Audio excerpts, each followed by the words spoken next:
નમસ્કાર મિત્રો, મારી પીઆર ગુજરાતી ચેનલમાં તમારું સ્વાગત છે। મિત્રો, દેશ દુનિયાની તમામ તાજા ખબરો સૌથી પહેલાં જાણવા માટે અમારી પીઆર ગુજરાતી ચેનલને સબસ્ક્રાઇબ કરી નાખજો। મિત્રો, અત્યારે હાલની સૌથી મોટી અને દુઃખદ ખબર સામે આવી રહી છે। જી હા મિત્રો, આપને જણાવી દઈએ કે કેજીએફના પ્રખ્યાત અભિનેતાનું નિધન। જી હા મિત્રો, વિગતવાર આપણે વાત કરીએ તો કેજીએફના પ્રખ્યાત અભિનેતાના નિધનથી ફિલ્મ જગતમાં દુઃખદ લાગણી જોવા મળી રહી છે। ફિલ્મમાં બોમ્બે ડોનની ભૂમિકા ભજવનારા પ્રખ્યાત અભિનેતા હવે આ દુનિયામાં નથી રહ્યા।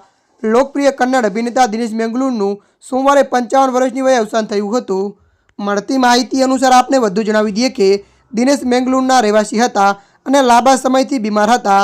દિનેશે ઉડુપી જિલ્લાના કુંડાપુરા સ્થિત તેમના ઘરે અંતિમ શ્વાસ લીધા છે। દિનેશના નિધનથી ઇન્ડસ્ટ્રીમાં શોકનું મોજું ફરી વળ્યું છે અને દરેક વ્યક્તિ તેમના નિધન પર શોક વ્યક્ત કરી રહ્યા છે।